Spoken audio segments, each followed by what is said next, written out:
Quantos missionários vão avante? Estou pregando para homens e mulheres que deixarão de ser vulcões adormecidos para se tornarem vulcões em erupção, preparado para cuspir fogo na terra e construir coisas grandiosas. Se você é um desses, joga a mão lá em cima e dá mais um glória.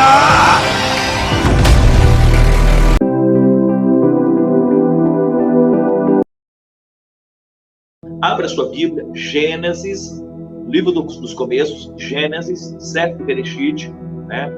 Em hebraico, Sefer Bereshit, que quer dizer livro dos começos, livro de Gênesis, capítulo 2. E vamos ler agora a partir do versículo 7.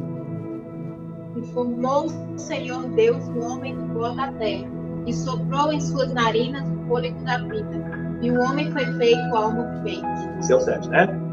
Ok. Olha só, irmãos, vamos começar por aqui. Aqui nós já estamos no materializar, na materialização de todo o projeto de Deus. Lembra que ontem nós falamos que Deus construiu, ou Deus criou, gerou em um plano espiritual, em um plano divino, e eu chamei essa criação, ou esse gerar de Deus, de projeto, né? Seria um projeto. Ele está desenhando ali o seu projeto, montando o seu projeto, no capítulo 1, e no capítulo 2 ele está materializando, ele está executando esse projeto, né? Trazendo para a existência esse projeto, ok? Então, agora nós estamos de fato, né, em um plano físico, de fato, em um âmbito terreno, né? Estamos de fato nessa terra agora, tá bom? Não é mais plano espiritual, não, agora de fato estamos na terra, e Deus está agora materializando a sua criação aqui na terra. Ele está fazendo o quê? Formando. O que é formar? Dar forma. Dar forma, dar um formato, tá bom? Isso é dar um formato, dar uma forma, né? Então, Deus, ele está dando uma forma, né? Quando ele cria ainda não tem um formato, né? Não tem um formato. Então agora aqui ele está dando o formato, ele criou, né? Agora aqui está dando uma forma, ou seja, está formando na terra, no material, tá? E formou Deus o homem do pó da terra. Então Deus escolhe o pó da terra para poder formar esse homem, tá? Vamos aqui até pegar algumas palavras aqui e aplicar de forma profética, de forma motivacional na sua vida, né? Vamos pregando, vamos ensinando aqui e aplicando também na sua vida, para vocês sendo também edificados, né? Olha só, Deus poderia pegar o ouro, porque a terra tem muito ouro. Deus poderia pegar prata, porque na terra tem prata, ferro, na terra tem muito ferro. Deus poderia pegar o aço, poderia pegar qualquer coisa para poder fazer o homem. Poderia pegar pedra, que é muito forte, né? Imagina um homem de pedra, né? Imbatível, indestrutível. Mas não, ele pega o pó da terra, o barro, a pior espécie que existe. A pior espécie. No meio de todo tipo de material que existe na terra, né? Ouro, prata, ferro, aço, pedra, diamante, todo tipo de pedra preciosa que existe na terra, de tudo isso, Deus pega a pior parte que existe. Qual é a pior? O pó, a poeira. O pó da terra, irmão, não serve para quase nada. Não serve para quase nada, é desprezado, é desprezível. Só que Deus vai pegar exatamente aquilo que é desprezado e desprezível. Aquilo que para nós não serve para quase nada é o que Deus pega e diz: vou fazer desse nada um tudo. Porque nós, né, sempre desprezamos o nada, mas Deus pega o nada e faz de tudo. Sabia que Deus criou todas as coisas a partir do nada? Olha o que diz a Bíblia: no princípio era o verbo estava com Deus, o verbo era Deus, todas as coisas foram feitas por ele, e nada do que foi feito sem ele se fez. Então, a partir do nada, Deus fez todas as coisas. Então, Deus pega o pó da terra, o pó que ninguém, que todo mundo desprezaria, que todo mundo rejeitaria, mas Deus diz: eu pego aquilo que todos desprezariam, que todos rejeitariam, e vou usar nas minhas mãos para fazer o homem, para fazer o ser humano. Olha só de onde Deus faz o ser humano: da pior espécie que existe, do pó, da poeira esquecida no deserto. Por que Deus faz o homem exatamente do pó, exatamente do barro? Por quê? Para que o homem não se gloriasse, o homem não se exaltasse. Olha o que a Bíblia diz lá na segunda carta de Paulo aos Coríntios. Lá fala assim, tem um versículo que fala assim, que Deus coloca seus tesouros em vasos de barro, para que a excelência do poder seja de Deus e não de nós, e não do vaso. Então, o vaso é de barro, mas dentro do vaso de barro, Deus coloca o seu tesouro, tesouros escondidos em vaso de barro. Até preguei uma mensagem dessa uma vez lá no Gideões, 2014, né? Tesouros escondidos, ou pedras preciosas em vaso de barro, né? Então, Deus coloca os seus tesouros em vaso de barro. E ele faz esse vaso exatamente do barro, exatamente do pó da terra. Para quê? Para esse vaso não se gloriar. O Senhor Deus um dia levou Jeremias à casa do oleiro e disse: Jeremias, o que vê? Eu vejo o oleiro trabalhando sobre rodas, e ele pega o barro e faz um vaso, e depois o vaso não está tão bom, ele quebra o vaso e faz tudo outra vez, faz um vaso novo. Ele trabalha no barro. O Senhor diz: assim é o meu povo na minha mão. Então nós somos como barro na mão do oleiro. E quem é o barro para dizer ao oleiro como deve ser feito? O barro obedece, o oleiro manda. O oleiro dá ordem. O vaso cumpre as ordens, né? Então, o oleiro é senhor, o vaso é servo. O oleiro é rei, o vaso é súdito. O oleiro manda, o vaso obedece. O oleiro dita as ordens, o vaso cumpre as ordens. O oleiro é senhor, o vaso é servo. O oleiro é grande, o vaso é pequeno. O oleiro pode, o vaso nada pode. O oleiro é forte, o vaso é fraco. O oleiro é imutável, o vaso pode sofrer variações. O oleiro, ele é inquebrável, o vaso pode ser quebrado. O oleiro é inerrante, o vaso erra. O oleiro é infalível, mas o vaso falha. O oleiro é forte, mas o vaso às vezes é fraco, ou sempre é fraco. Agora tem uma coisa, esse vaso que é fraco, quando olha para o oleiro, ele sempre diz: posso todas as coisas naquele que me fortalece. Esse vaso que não pode nada, quando olha para o oleiro que pode tudo, diz: posso todas as coisas. Esse vaso que não tem nada, quando olha para o oleiro, ele diz: eu tenho tudo em Cristo, né? Em Cristo eu sou mais do que vencedor. Então, Deus faz esse vaso exatamente de barro, do pó, para que esse vaso se sentisse fraco, dependente, falho, falível, quebrável, e assim se colocasse debaixo da cachoeira da misericórdia, debaixo do chuveiro da graça de Deus. E aí, esse vaso que é fraco, falho, falível, vai dizer assim: ai de mim, se não fosse a misericórdia do Senhor. Ai de mim, se não fosse a graça de Deus. E aí o Senhor fala: realmente é assim, vaso. A minha graça te basta. O meu poder se aperfeiçoa na fraqueza. Então, esse é o vaso de barro. É o ser humano que Deus faz do pó. Deus pega o pó para fazer o homem, né? Agora, interessante que esse homem que é feito do pó, da poeira, desprezado e desprezível, lá no salvo engano, Salmo 113, versículo 7, lá fala assim: Deus levanta do pó o pequeno, e do monturo ergue o necessitado, e faz assentar entre os príncipes, sim, com os príncipes do seu povo. Olha só, irmãos, olha o que Deus faz. Olha o que Deus faz. E detalhe, se nós voltarmos ao versículo 5 do Salmo 113, lá começa assim, ó: quem é como o Senhor? Já começa enaltecendo a Deus. Quem é como o Senhor? Que habita nas alturas. Ou seja, pergunta, é uma interrogação. Quem é como o Senhor? Alguém é como o Senhor? Alguém se compara ao Senhor? Alguém se iguala ao Senhor? Claro que não. Claro que não, né? Inclusive o nome quem é com o Senhor, quem é como o Senhor, essa pergunta, é exatamente o nome Miguel. Miguel significa isso, quem é como o Senhor. E é uma pergunta que ele faz, mas não tem resposta. Quem é como o Senhor? Ninguém é como o Senhor, ninguém é como Deus. Quem é como o Senhor? Que habita nas alturas, que se curva para olhar para o que está nos céus e na terra. Olha o tamanho de Deus. Deus, para ver o que está no universo. Lembra do universo que nós falamos dele ontem, da criação desse universo ontem? Até falamos o tamanho dele conforme a ciência, 14 bilhões de anos-luzes de tamanho. E nós falamos ontem que o que é o ano-luz? É você viajar na velocidade da luz. O que é a velocidade da luz? 300 mil quilômetros por segundo. É você conseguir viajar 300 mil quilômetros em um segundo. Se você tivesse essa capacidade, um foguete, uma nave espacial que viajasse a 300 mil quilômetros daqui na Lua em um segundo, é uma velocidade incalculável. Pois é, se você conseguisse viajar nessa velocidade de 300 mil quilômetros por segundo, você demoraria 14 bilhões de anos para sair de uma ponta do universo e chegar na outra ponta. Olha o tamanho do universo. Um universo tão grande como esse. Deus, para olhar para ele, se curva, porque perante Deus, esse universo é pequenininho. É como uma bolinha de ping-pong, né? Bem pequenininha. Olha o que diz no livro do profeta Isaías. Deus mede os céus a palmos, a palmos.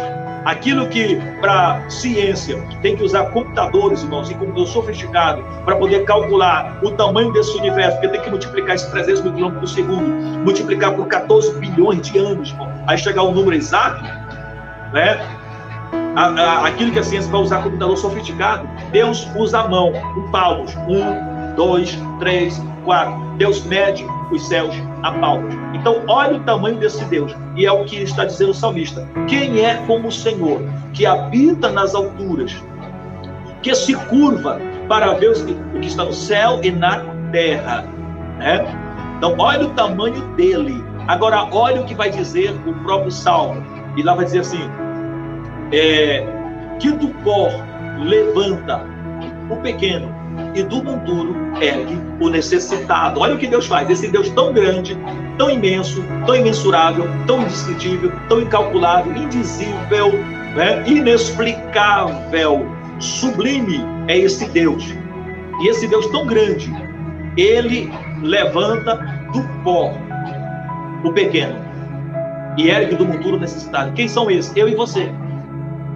Deus faz o homem desse pó, do pó da terra. E diz a Bíblia, ele faz assentar com os príncipes. Deus pegou o pó, o barro, fez o homem e pegou esse homem e disse, você vai ser príncipe. Pegou essa mulher e disse, você vai ser princesa. Olha o que Deus fez comigo e com você. Nós estamos num lugar de honra, numa posição privilegiada. Foi aí que Deus nos colocou. Deus não colocou você como capacho, Deus não colocou você como escravo, não. Deus colocou você como príncipe e princesa. É o que diz a Bíblia. Tá? E a Bíblia vai mais longe. Depois Deus ainda vai ungir você e vai fazer de você rei e sacerdote, conforme diz lá em Apocalipse. Apocalipse capítulo 1, versículo 5 em diante. Lá diz assim, e da parte do Senhor Jesus Cristo, que é a fiel testemunho, primogênito dos mortos, dos príncipes dos reis da terra, aquele que nos ama e em seu sangue nos comprou e nos fez para Deus reis e sacerdotes.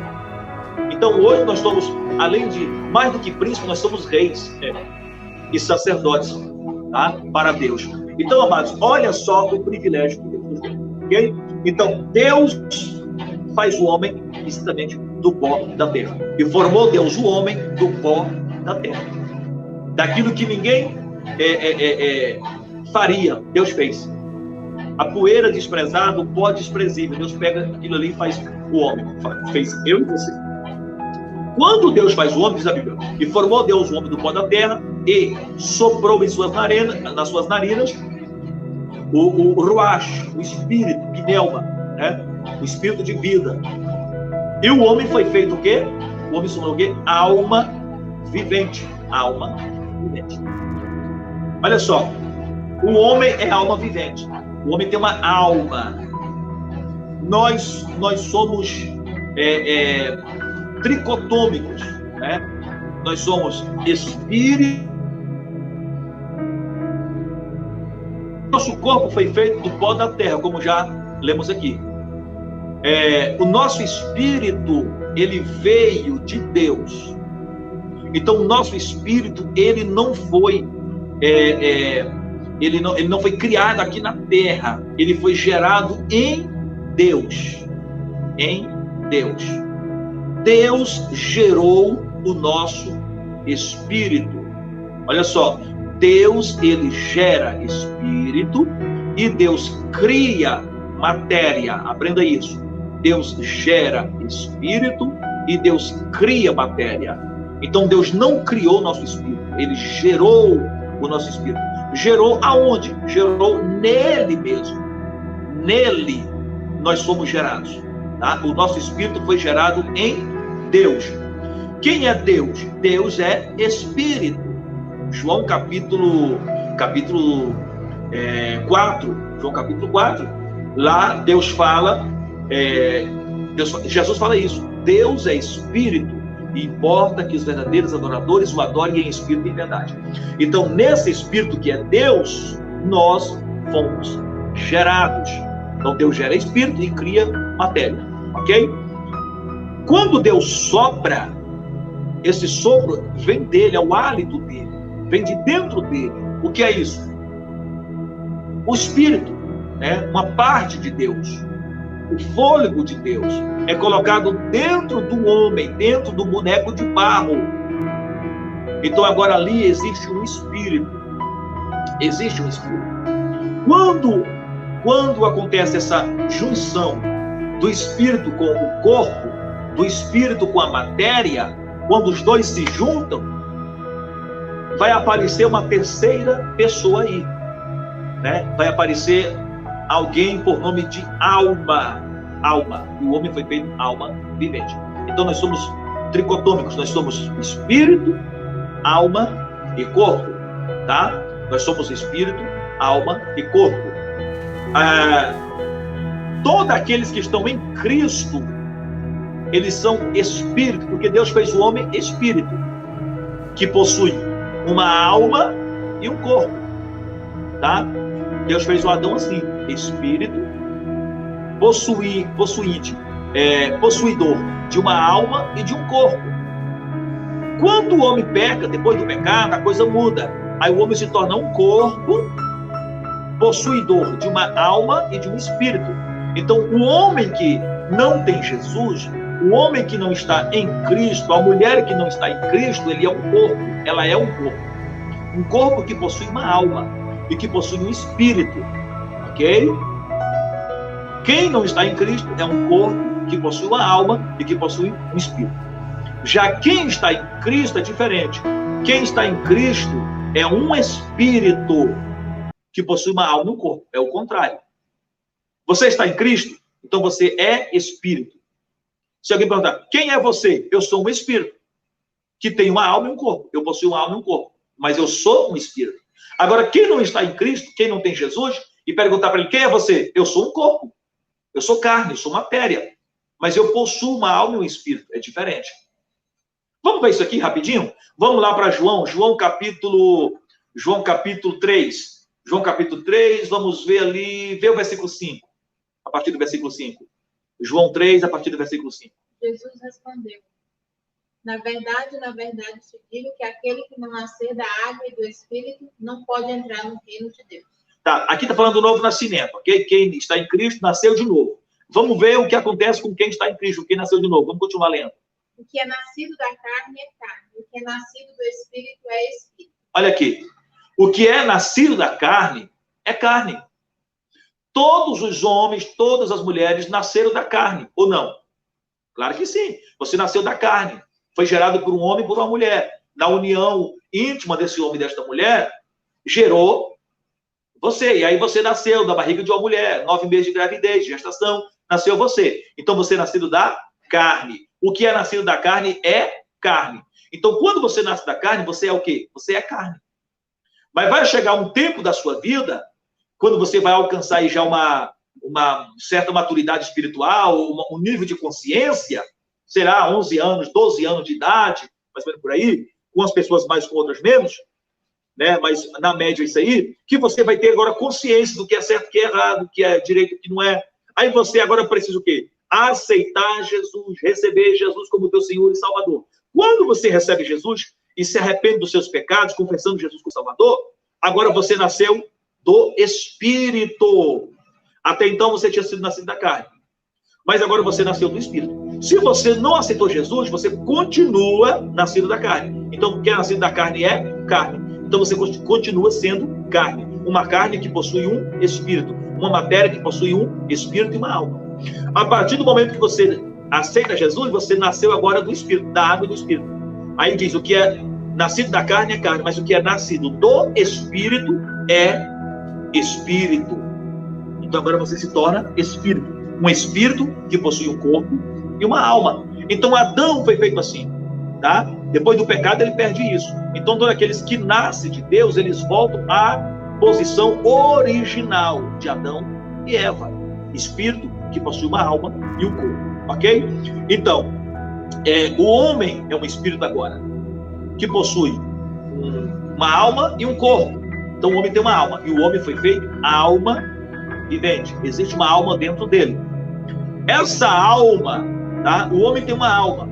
Os animais, porque agora Deus vai fazer também os animais, né? E vai trazer até o homem. Os animais também possuem alma.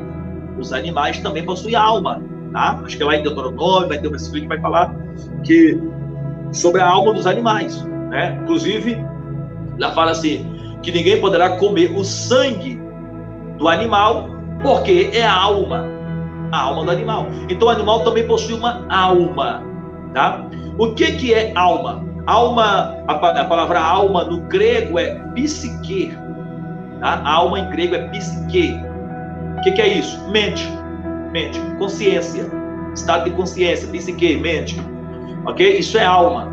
O animal possui uma psique? Possui. O animal possui uma mente, um estado de consciência? Possui. Né? Talvez não uma consciência tão evoluída como a do ser humano, porque a do ser humano ela tem algo a mais do que a dos animais. Daqui a pouquinho nós vamos entender isso aí melhor, o que o ser humano tem a mais do que os animais. Porém, os animais também possuem um certo nível de consciência. Por isso a Bíblia diz que os animais possuem uma alma, eles têm alma, tá?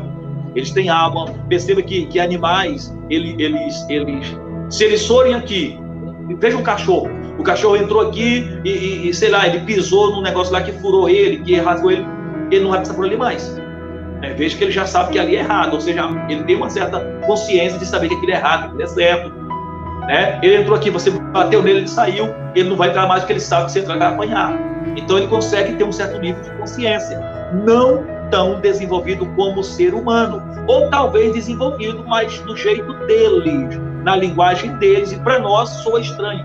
Para nós seres humanos, talvez o nível de consciência deles para nós soa estranho, para nós eles são atrasados em relação a nós. Talvez nós, para eles, somos atrasados, né?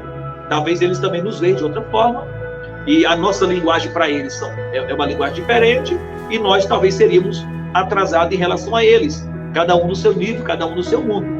Mas os animais também possuem alma, conforme diz a Bíblia, ok? Tá, alguém me fez uma pergunta assim, reverendo, os animais possuem alma, certo? Certo. O homem possui alma, certo? Certo. Então, o homem, a alma do homem, poderá ir para o céu? Ou para o inferno? Sim. E os animais, a alma dos animais, quando o animal morre, para onde vai, né, a alma do animal? Alguém me fez essa pergunta. Eu acredito que muitos de vocês aí têm essa curiosidade, não é? Tem essa curiosidade. Então vamos lá, vamos responder isso aqui. Para onde vai a alma dos animais? Vou responder o seguinte. Quando Deus faz os animais, né, os animais são criados aqui na Terra, mas não há nenhum registro em que Deus colocou um espírito, que uma parte de Deus, que o Espírito de Deus veio para dentro dos animais. Não há nenhum registro. Porém, há um registro em que Deus coloca o seu Espírito dentro do homem. Então, vamos lá. Essa alma, que é a consciência, a psique, a mente, que está dentro do ser humano, também existe uma consciência dentro dos animais, ok? Essa consciência, essa alma está ligada no caso do homem, está ligada ao corpo do homem. A mente conduz o corpo, a mente controla o corpo e tudo mais. E essa consciência, essa mente, essa alma, essa psique, também está ligada ao espírito do homem. Por isso que nós temos a capacidade de nos comunicar com Deus, temos a capacidade de pensarmos no céu, temos a capacidade de sonharmos com o céu, desejarmos o céu, escutarmos a voz de Deus. Por quê? Porque nossa alma está conectada ao nosso espírito, e esse espírito veio de Deus, veio do céu, pertence ao mundo espiritual, ok? Então nossa alma está no meio, ela tanto está ligada ao corpo, como ela está ligada ao espírito, beleza? Por ela estar ligada ao corpo, ela vive nesse mundo, né? Às vezes até desfruta das coisas desse mundo, né? Pratica as coisas desse mundo, porque está ligada ao corpo que está nesse mundo. Mas ao mesmo tempo ela pratica as coisas espirituais, como cultos, como enfim, uma série de coisas. Ela pratica coisas espirituais, né? Ela fala com Deus que está no plano espiritual. Por quê? Porque ela está ligada ao espírito, ok? Quando o corpo morre, a Bíblia diz o quê? Que o corpo volta ao pó. O corpo vira pó, vira lama, se dissolve, ou seja, vira nada, acabou. A alma, ela tem que estar ligada a alguma coisa, ela não pode ficar solta. Se ela ficar solta, ela se dissolve, ela se desfaz, acabou. Ela tem que estar ligada a alguma coisa. Quando o corpo morre, que vira pó, acabou. Então não tem mais como a alma se ligar a ele. Se a alma não tem como se ligar ao corpo, porque ele virou pó e se acabou, a alma não pode mais permanecer aqui nessa terra, ok? Então, se ela não permanece nessa terra, ela tem que ir para algum lugar. Para onde ela vai? Para onde está a outra parte com quem ela está ligada. E qual é a outra parte? O espírito.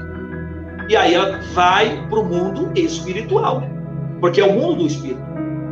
No mundo espiritual estão tanto o paraíso de Deus, como o Hades, o inferno, né? O Sheol, a Geena, o Tártaros, enfim. São nomes gregos e hebraicos ao mesmo tempo, tá bom? Tudo é a mesma coisa, tudo é inferno. Tanto o inferno como o céu, tanto o paraíso, né? Como o Sheol, né? O Tártaros, né? O inferno. Os dois estão no plano espiritual. E quando a alma não tem se ela não tem a parte material para ela se apegar mais, ela não pode ficar nessa terra, ela não tem mais o que fazer aqui. Vai fazer o quê? Não tem mais nada que prende ela aqui. O que prendia ela aqui era o corpo físico. O corpo físico se acabou. O que ela vai fazer aqui? Mais nada. Então ela tem que ficar agora no plano aonde está a outra parte que liga ela, que é o espírito. Então ela vai estar no plano espiritual. O plano espiritual vai ter dois lugares, né? O céu e o inferno, o paraíso e o Hades. E ela vai ter que ir para um desses dois lugares. O rico foi para o Hades. O Lázaro, o crente, foi para o seio de Abraão. Tá? Mas os dois estão no mesmo plano, o plano espiritual. Por que vão para ali? Porque estão ligados a um espírito, ao mundo espiritual. E esse espírito não morre. Ele é eterno. Se ele é eterno, né? Se ele é eterno, de certa forma a alma vai ficar ligada a ele o resto da eternidade. Só que o espírito vai estar em Deus, como diz a Bíblia, o espírito volta para Deus, o corpo volta para o pó, e a alma vai sofrer as consequências benignas ou malignas. Se fez o bem, vai para a vida eterna com Deus. Se fez o mal, vai para a vida eterna sem Deus. Mas ela não morre porque ela está ligada a um ser espiritual. Ou seja, existe um ser espiritual que continua dando vida para ela. E assim ela vai viver eternamente. Ou com Deus ou sem Deus, mas ela vai viver eternamente. Ou no paraíso ou no lago de fogo. Ela vai viver eternamente, porque diz a Bíblia, aonde o bicho não morre e o fogo não se apaga. Então ela não morre. Ok? Tá. E a alma dos animais? A alma dos animais. Olha só. O animal morreu. O corpo dele, a alma dele era presa ao corpo, a matéria. A matéria, o corpo morreu do animal, também vai se desfazer na terra, vai virar lama, vai virar água, se desfaz. não tem mais algo para essa alma se apegar nessa terra. Se não tem mais nada para se apegar nessa terra, ela não pode mais permanecer na terra. Não pode. Não tem mais nada aqui na terra, acabou. Ela deveria se apegar a quem? Ao outro plano, porque só tem dois planos, o terreno e o espiritual. Ela deveria agora se apegar ao plano espiritual, mas ela tem espírito? Não tem. Ela não possui espírito. Se ela não possui espírito, ela não pode se apegar ao plano espiritual. Não existe espírito para esse animal. Se não tem espírito, e só tem dois planos, um físico e um espiritual, para onde a alma vai agora? Para a terra não pode, porque o corpo se desfez. Para o mundo espiritual não pode, porque ela não tem espírito para se ligar a ele, para se apegar a ele. Para onde ela vai agora? Ela se desfaz. Acaba. Não existe mais. Então a alma do animal, quando ele morre, se desfaz. Deixa de existir. Deixa de existir. Entendeu? Então a diferença da alma do homem para o animal é essa aí. Ok? Tá, então vamos lá. O homem foi feito alma vivente. Vamos continuar lendo? Estamos em Gênesis capítulo 2. Vamos ler agora a partir do versículo 6.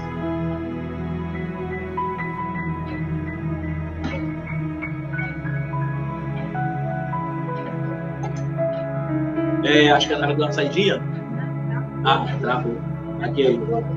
Voltou. Um vapor, porém, subia da terra e da face da terra. Pode continuar. Formou o Senhor Deus o homem do pó da terra e soprou em suas narinas o fôlego da vida. O homem foi feito com alma vivente. E plantou o Senhor Deus um jardim do Éden, no lado oriental, e pôs ali o homem que tinha formado. O Senhor Deus fez brotar da terra toda a árvore agradável à vista e boa para comer, e a árvore da vida no meio do jardim, e a árvore do conhecimento no meio do jardim. Ok, paramos aonde? Olha só, irmãos.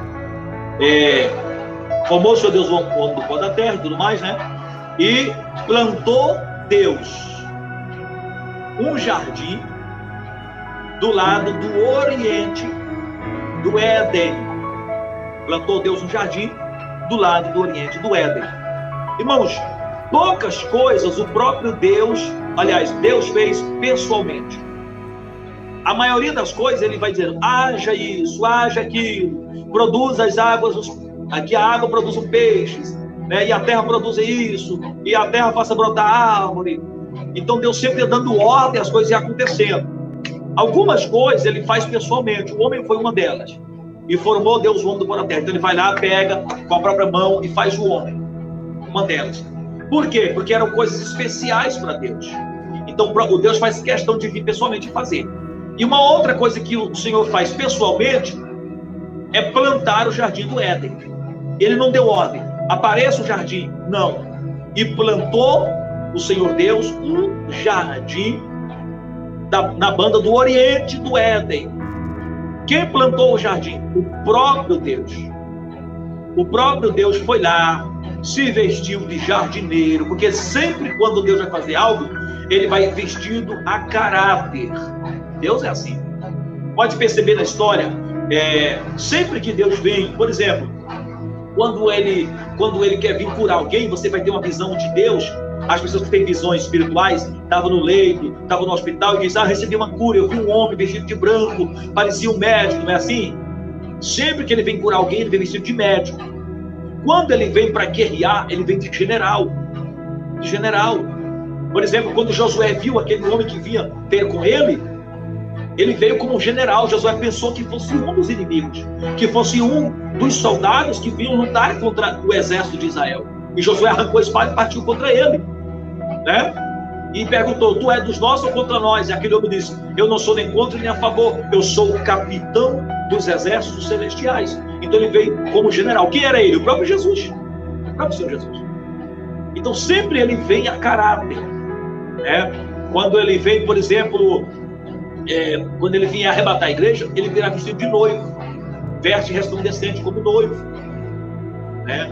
Então, amados, Jesus sempre vem a caráter.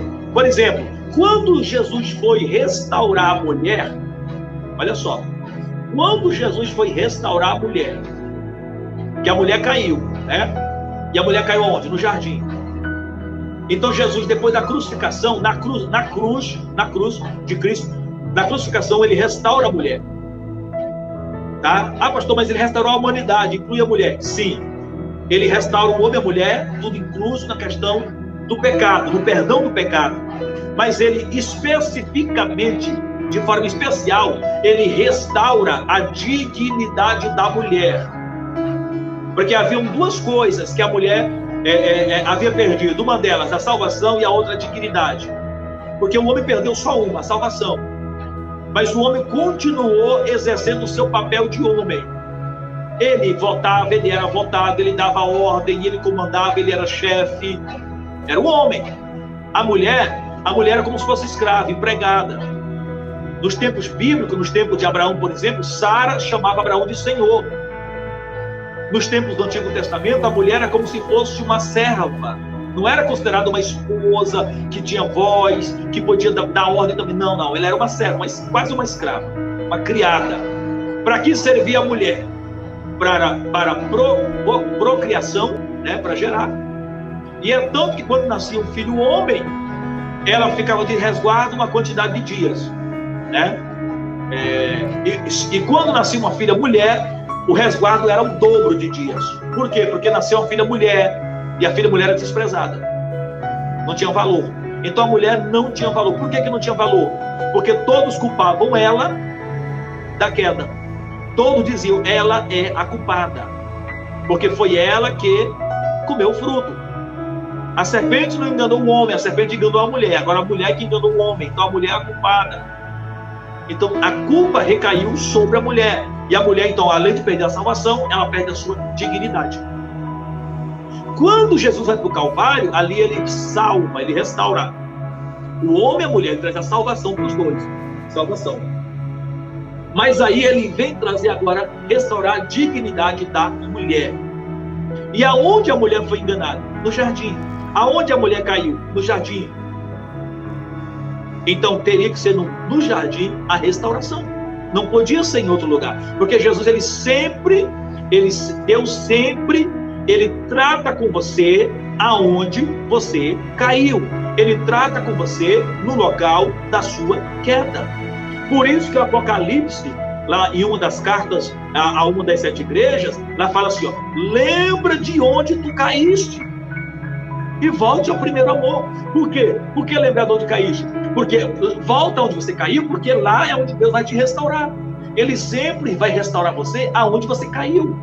É ali que ele restaura. Não é lá na frente. Ele tem que fazer você voltar até onde você caiu para te restaurar, para começar tudo de novo a partir dali. Lembra de Pedro? Pedro foi chamado aonde? Pedro foi chamado no Mar da Galileia. Foi ali que tudo começou. Mar da Galileia. Né? E sempre que Pedro estava em exaltação, em orgulho, e tal lá, o diabo querendo usar Pedro, sempre Deus trazia Pedro de volta ao mar. Sempre Jesus trazia Pedro de volta ao mar. Começou a se exaltar, volta para o mar. Aí ia para o mar, vinha a tempestade, acalmava a tempestade, trazia uma experiência para Pedro. Para quê? Para Pedro se lembrar. O mar. Daqui a pouco se exaltavam de novo. Aí vem outra tempestade, ele acalma a tempestade, caminha sobre as águas, faz Pedro andar sobre as águas também. Pedro, o mar, não se esqueça do mar. Te chamei no mar. Foi no mar que eu te chamei. Até um dia que Pedro cai e peca e nega Jesus. Aí Jesus diz assim, Pedro, depois da ressurreição, né? Aí Pedro tem um insight, né? Uma revelação. Vou pescar. E os discípulos disseram, nós também iremos contigo. Pescaram a noite inteira, não pegaram nada. Amanhece o dia, Jesus aparece na beira da praia, disfarçado, né? E diz, pegaram alguma coisa? Não pegamos nada. Joga a rede do outro lado. Pegaram 153 grandes peixes. Aí todos entenderam que aquele era Cristo, era Jesus, ressuscitado. Pedro mergulhou, foi nadando, chegou até Jesus. E aí todos conhecem a história. Jesus coloca o pão sobre a brasa, o peixe, e vai dizer, Pedro, tu me amas? Senhor, tu sabes que te amo. Apacenta minhas ovelhas. Pedro, tu me amas? 3 vezes. Porque 3 vezes Pedro negou Jesus, 3 vezes ele confessa Jesus. Aonde ele foi restaurado? No mar, aonde tudo começa. Então, aonde tudo começou, Deus sempre te traz de volta ali, para ali te restaurar. Aonde tudo começou para a mulher? No jardim. Aonde ela caiu? No jardim. Aonde ela perdeu a dignidade? No jardim. Então, precisa voltar ao jardim para que tudo seja restaurado. Quando Jesus ressuscita, ele vai exatamente aonde? No jardim. Quem está no jardim? Uma mulher, representando todas as mulheres. Qual o nome dela? Maria Madalena. Maria Madalena. Jardim do Horto.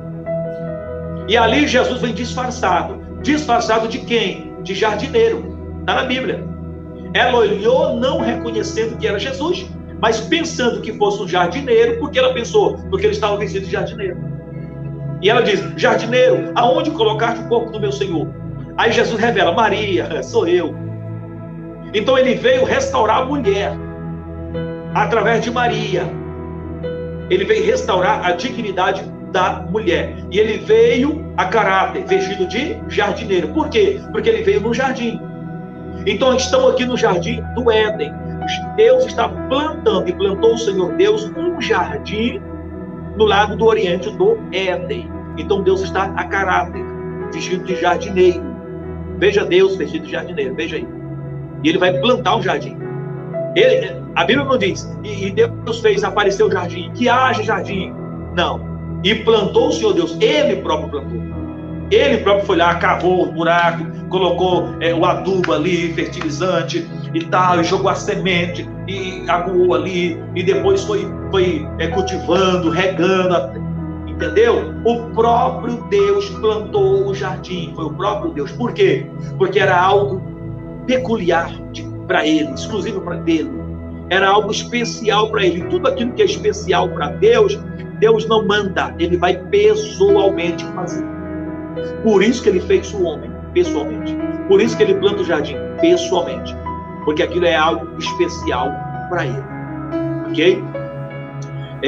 Por isso que Jesus veio pessoalmente nessa terra, para salvar eu e você, você e eu. Por que que ele não manda alguém fazer isso? Não manda um anjo? Ou então não diga, que haja salvação. Não, ele vem pessoalmente. Por quê? Porque eu e você somos especiais para ele. Somos especiais.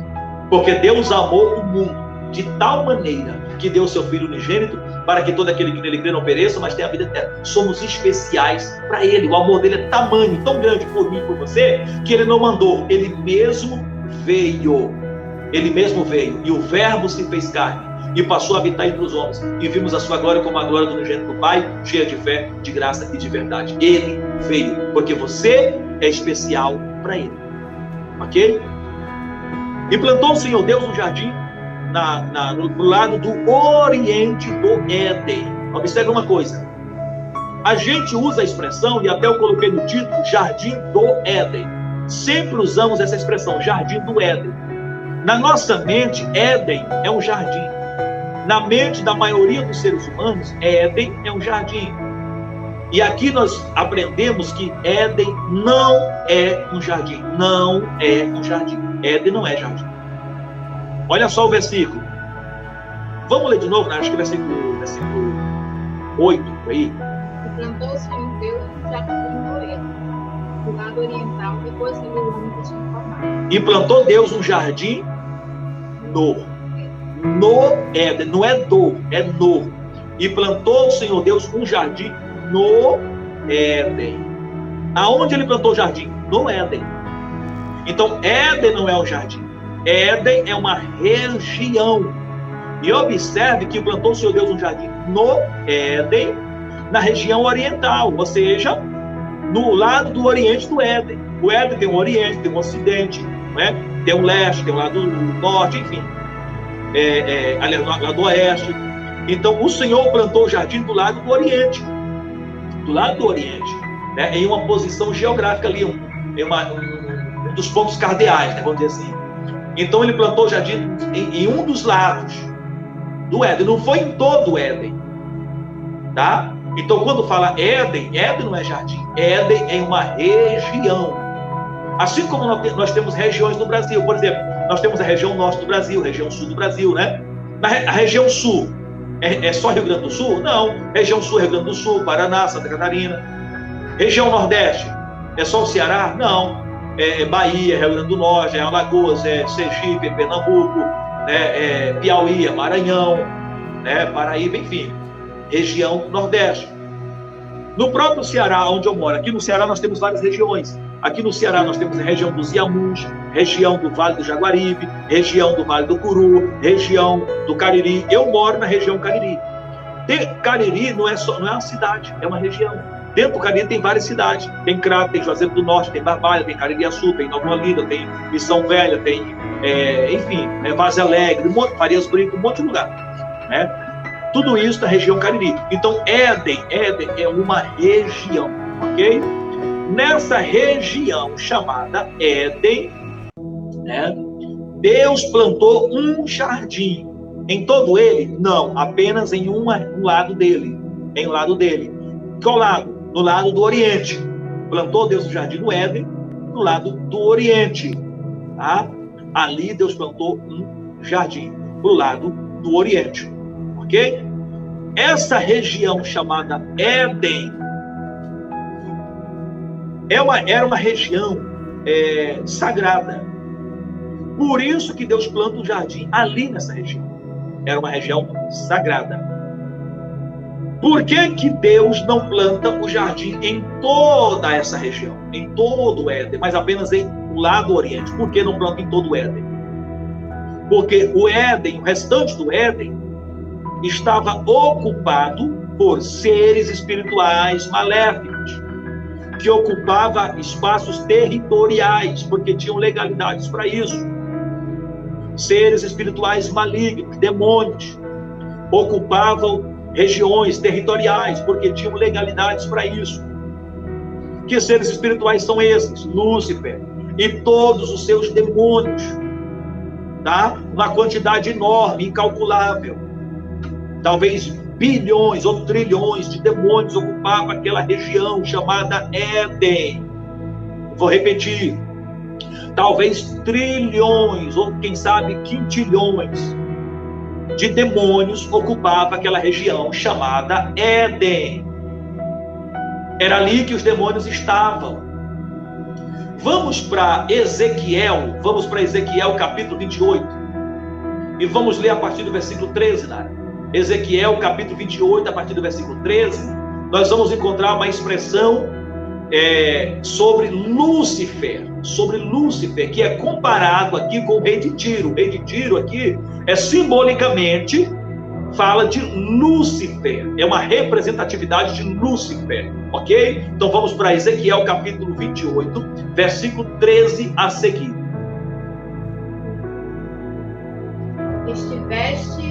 Estiveste no Éden, jardim de Deus, de toda pedra preciosa era a tua cobertura. Sardônia, topázio, diamante, turquesa, ônix, jaspe, safira, carbunclo, esmeralda e ouro. Em ti se faziam os teus tambores e os teus pífaros, no dia em que foste criado foram preparados. Tu eras o querubim ungido para cobrir, e te estabeleci no monte santo de Deus. No monte santo de Deus estavas, no meio das pedras afogueadas andavas. Perfeito eras nos teus caminhos, desde o dia em que foste criado, até que se achou iniquidade em ti. Na multiplicação do teu comércio, encheram o teu interior de violência e pecaste. Por isso te lancei profanado no monte de Deus e te fiz perecer, ó querubim cobridor, no meio das pedras afogueadas. Olha só, vamos lá. Lê agora só o 13, Estiveste no Éden, jardim de Deus, de toda pedra preciosa era a tua cobertura. Ok, olha, aqui está dizendo que aonde ele estava, no Éden, jardim de Deus.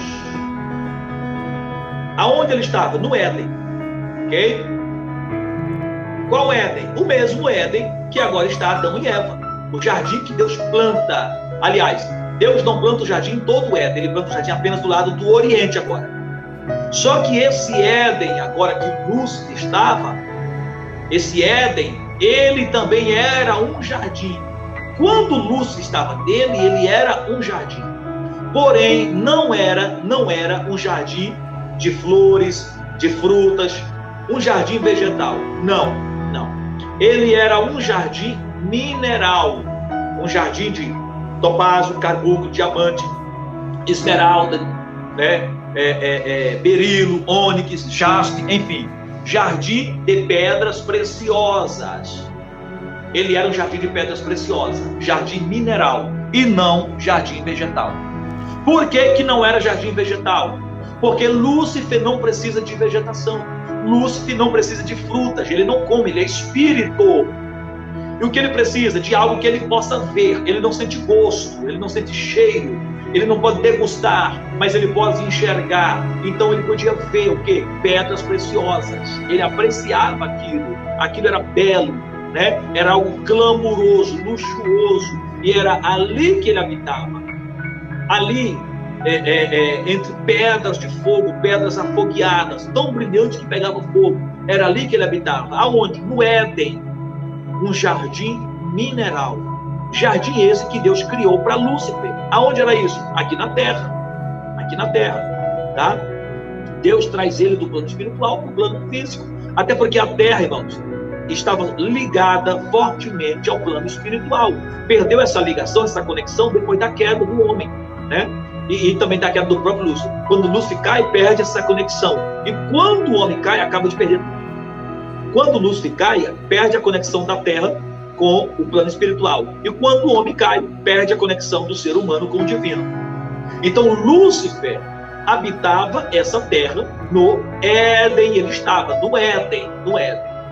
Quer ver uma coisa? Como ele estava aqui na terra? Vamos para Isaías. Isaías capítulo 14. Isaías capítulo 14. Vamos ler, eu não me lembro, mas acho que a partir do versículo 12. Isaías capítulo 14, a partir do versículo 12. Vai falar também acerca de Lúcifer. Quando caíste desde o céu, ó Lúcifer, filho da alva, como foste cortado por terra, tu que debilitavas as nações. E tu dizias no teu coração, eu subirei ao céu, acima das estrelas de Deus, exaltarei o meu trono. Para aí, olha só. E tu dizia no teu coração, eu subirei aos céus. Eu subirei. Irmãos, se Lúcifer está no céu, como é que ele vai subir ao céu?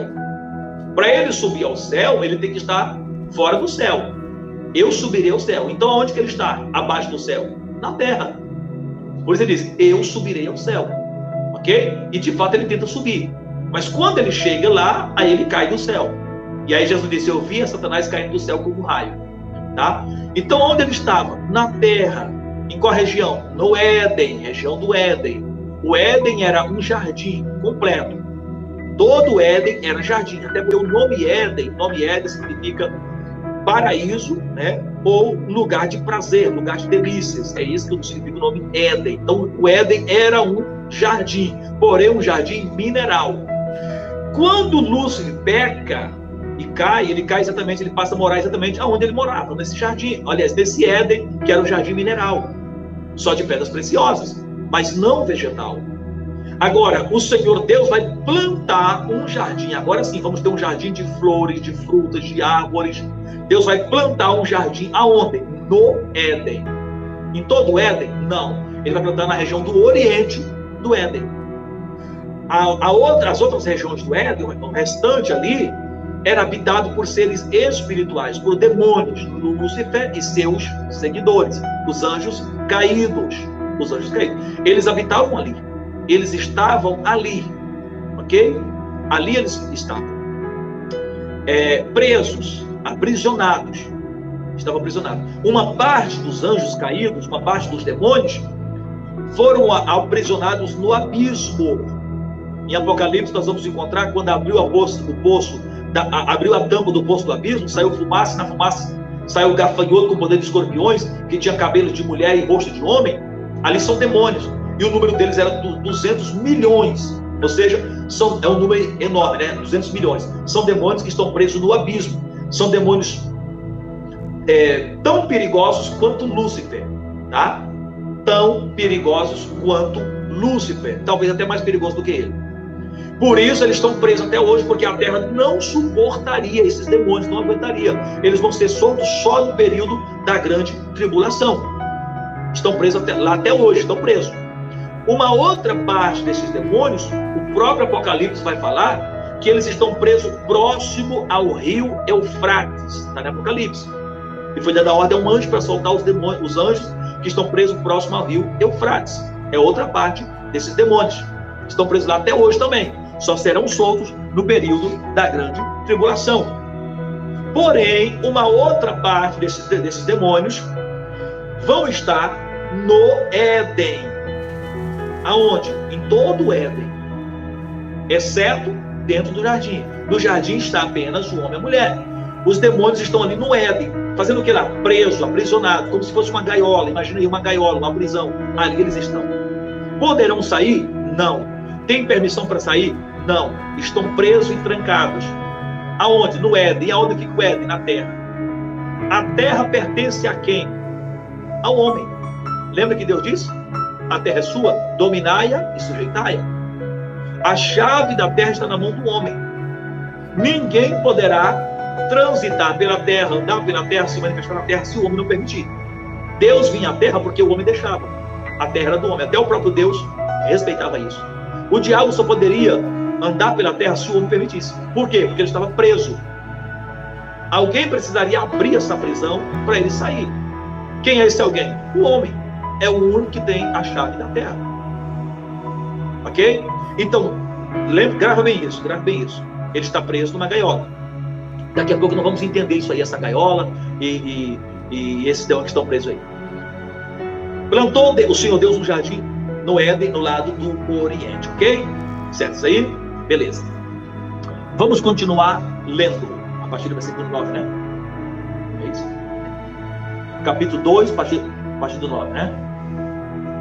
O Senhor Deus fez brotar da terra toda a árvore agradável à vista e boa para comer, e a árvore da vida no meio do jardim, e a árvore do conhecimento do bem e do mal.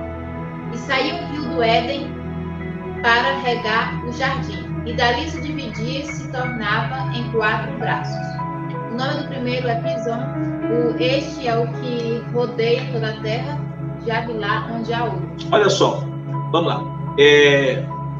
E o Senhor fez brotar toda a árvore e tudo mais, e ali no jardim ele colocou 2 árvores, no meio do jardim.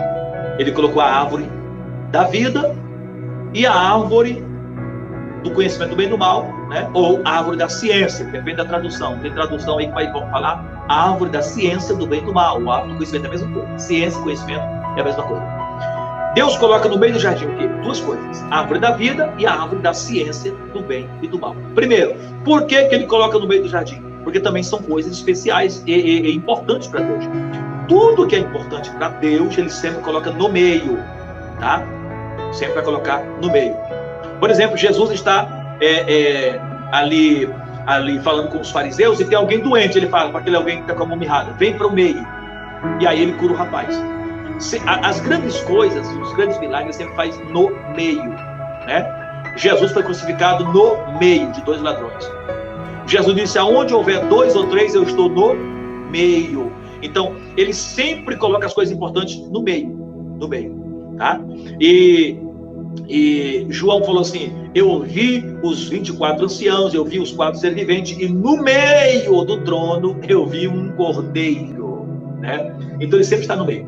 E ali ele coloca a árvore da vida, a árvore da ciência, do bem e do mal, no meio do jardim. O que é a árvore da vida? A árvore que produz vida eterna. Ok?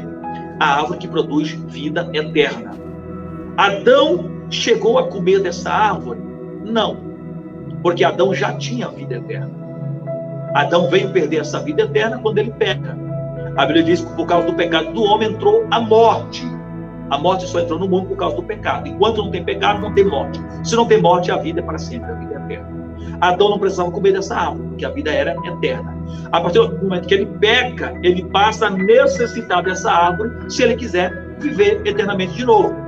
Mas aí Deus protege a árvore, e nós sabemos a história, que Deus não deixa ninguém tocar nela mais, né? Colocou o querubim lá e tal, enfim. A outra árvore que estava ali, a árvore da ciência do bem e do mal, também está no meio. O que é isso? A árvore da ciência do bem e do mal. Uma árvore, tá? Essa expressão árvore, irmãos, pode ser uma linguagem figurada. Pode ser aí uma linguagem, uma figura de linguagem, né? Então, pode ser uma árvore literal, com raízes, caule, né, galhos, folhas, frutos, pode ser? Pode. Mas também pode ser uma linguagem figurada, pode ser um outro tipo de coisa, que vai ser chamado de árvore, né? Porque não é só a árvore que produz quando fala de árvore, de fruto, não é só árvore de folhas. Por exemplo, você já viu na Bíblia falando sobre a árvore genealógica? Abraão gerou Isaac, Isaac gerou Jacó, Jacó gerou Judá. O que é aquilo? A árvore genealógica. Abraão é feito de folha? Não é. Mas não é chamado de árvore genealógica? Entendeu? Então, às vezes, a gente usa a expressão árvore não só para árvore literal, né? A expressão fruto, por exemplo, não é só para maçã, banana, melancia, não é só isso. É porque quando você lê a Bíblia, a gente sempre quer levar para o lado literal, e às vezes não é. Entendeu? Não estou dizendo que seja, mas às vezes aquela árvore não seja literal. Aquele fruto não é literal, pode ser outro tipo de coisa. Por exemplo, quando fala lá com Maria, lembra lá da expressão lá do Isabel que fala, bendita seja tu entre as mulheres, e bendito seja o teu fruto. Quem era o fruto? Jesus. Quer dizer que Jesus é uma maçã? Jesus é uma melancia? É uma pera? Não é um ser humano. É um ser humano. E como é que ele é chamado de fruto? Né? Como é que ele é chamado de fruto? Por exemplo, você já comeu lá as coisas do mar, os peixes e tal? Como é que você chama aquilo? Frutos do mar. Frutos. É peixe. Então, nem sempre a palavra fruto se aplica a coisas de comer. Banana, maçã, melancia. Nem sempre. Nem sempre a palavra árvore está falando de uma árvore com caules, com raízes, com folhas, com galhos. Nem sempre. Nem sempre. Pode falar de outro tipo de coisa. Ok?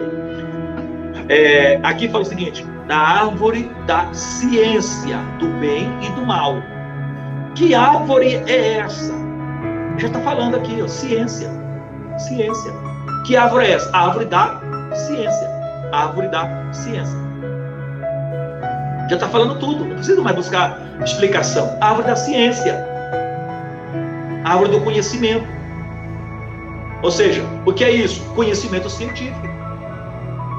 Um conhecimento acima do normal, acima da lógica ou da média humana, vamos dizer assim. Nós temos hoje, por exemplo, 8 bilhões de seres humanos na Terra.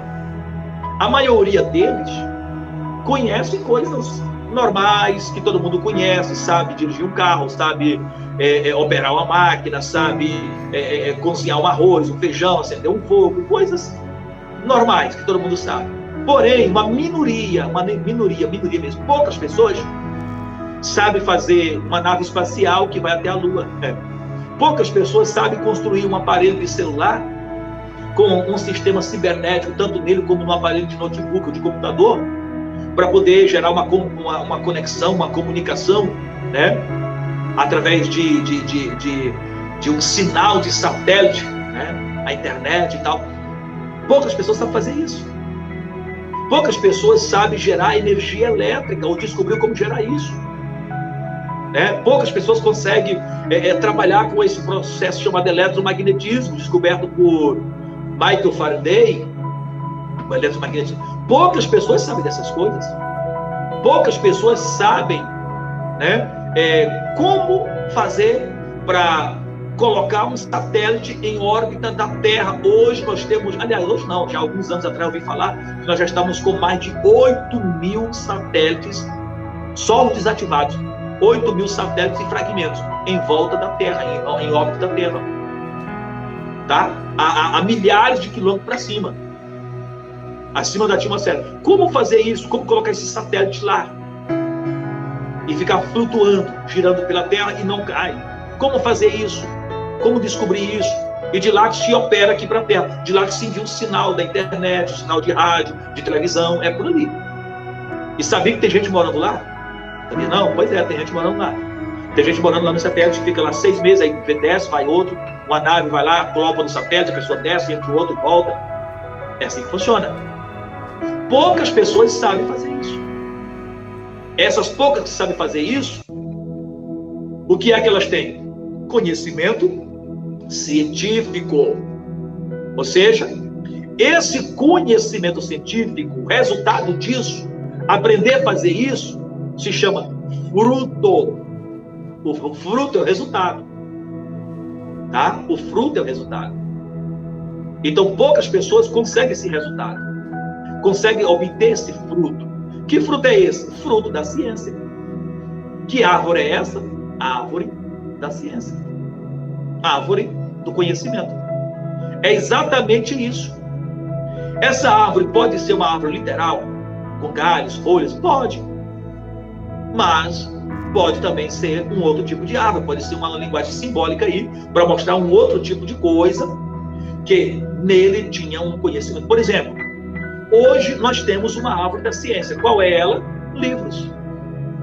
Livros de Einstein, livros de Newton, as leis de Newton, livros de Dirac, livros de Stephen Hawking, livros de Roger Penrose, livros de Max Planck, né? Livros de Werner Heisenberg. Então nós temos muitos livros científicos, né? Livros de Antoine Lavoisier, no caso de química, né? Muitos livros científicos que vai te ensinar ou que vai te dar esse conhecimento. Poderíamos chamar esses livros de árvore. Esses livros poderiam ser chamados de árvores, né? Ou árvore. No caso, essa matéria poderia ser árvore, a árvore. Qual é o nome dessa árvore? Ciência. Ciência. Está estudando? Estudando o quê? Eu estou estudando ciência. Qual material? Química, física, astronomia, cosmologia, ciência, né? Biologia. Estou estudando ciência, ok? Então ali você está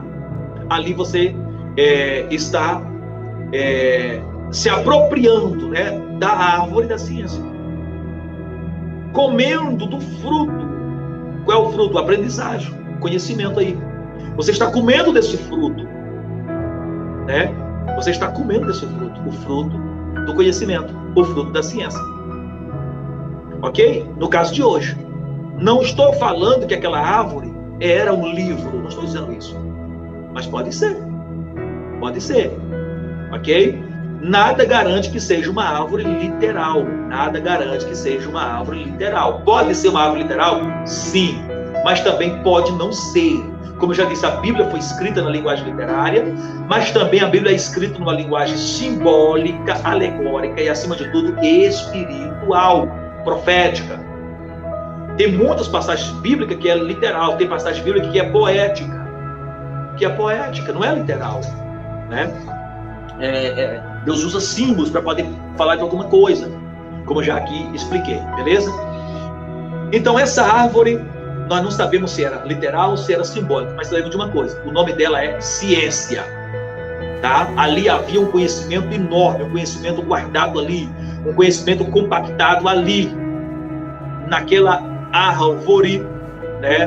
Naquele projeto ali, naquela coisa, havia um conhecimento enorme, extraordinário.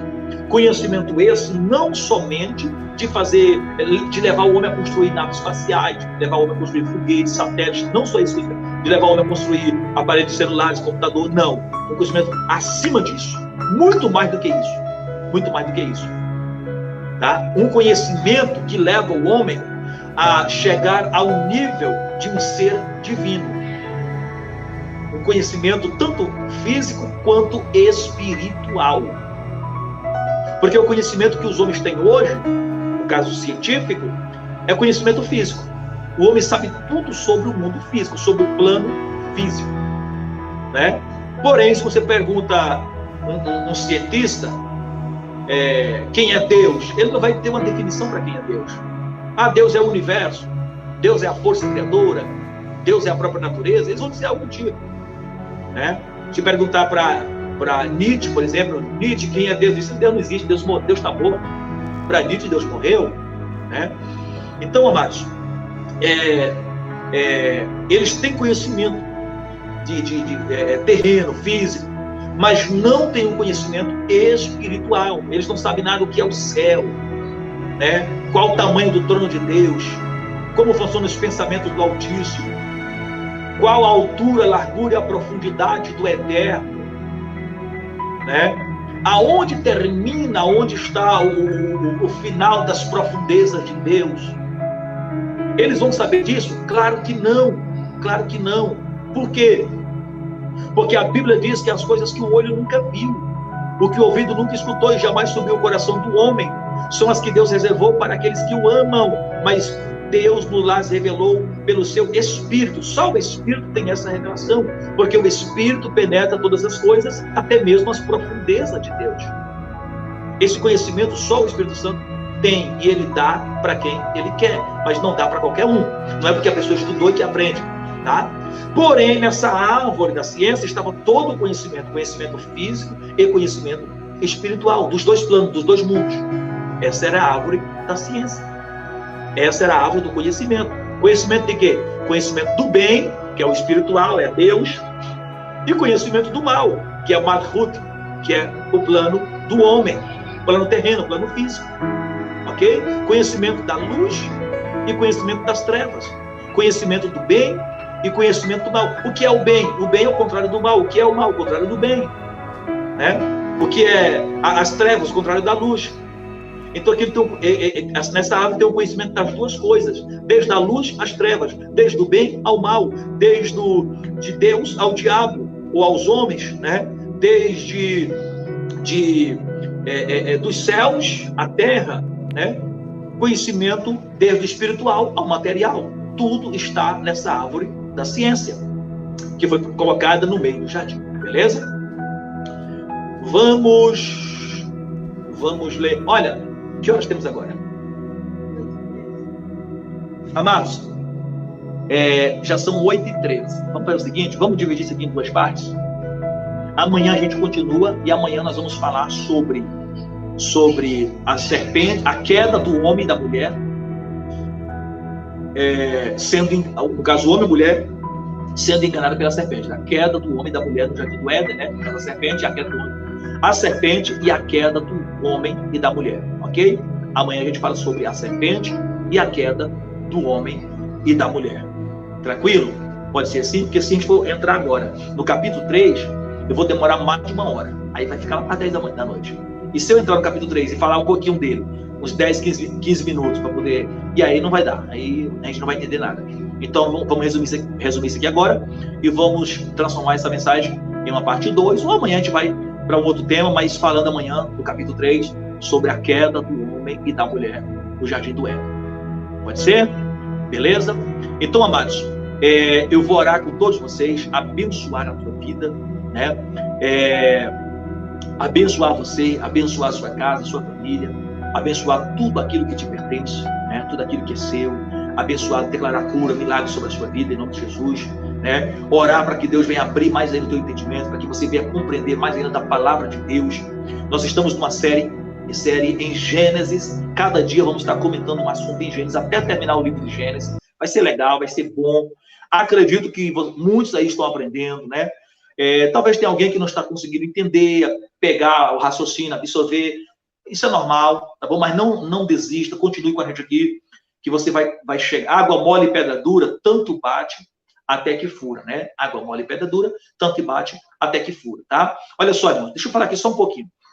Deixa eu logo terminar aqui o capítulo 2, vamos continuar lendo aqui só o capítulo 2, para a gente já concluir só ele. Paramos aonde, Lara? Pareceu 10, né? Continua no 10. Continue. E saía o rio do Éden para regar o jardim, dali se dividia e se tornava em 4 braços.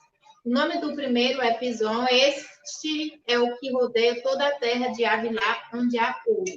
E o ouro dessa terra é bom. Ali há o obidélio e a pedra sardônica. E o nome do segundo rio é Gion, este é o que rodeia toda a terra de Cush.